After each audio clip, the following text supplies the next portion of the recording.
È la notte ad accogliere l'arrivo in Italia di un centinaio di persone dalla striscia di Gaza sbarcate negli aeroporti di Roma, Pisa, Milano Linate. 31, soprattutto bambini, sono feriti e nel nostro paese riceveranno cure adeguate. Dei 31, 6 atterrati in Lombardia grazie agli operatori del SUEM 118 sono già arrivati negli ospedali del Veneto. A Verona saranno curati un quindicenne con ferite da scoppio e una bambina di 8 anni. A Padova una mamma di 42 anni che ha subito l'asportazione delle dita della mano sinistra e due figlie di 18 e 8 anni, tutte con gravi amputazioni, con loro anche un bambino.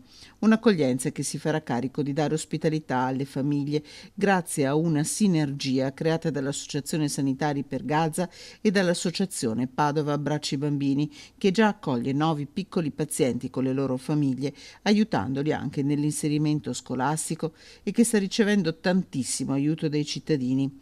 In Italia, in totale, dall'avvio dell'operazione sanitaria nella martoriata striscia di Gaza, sono state accolte 914 persone.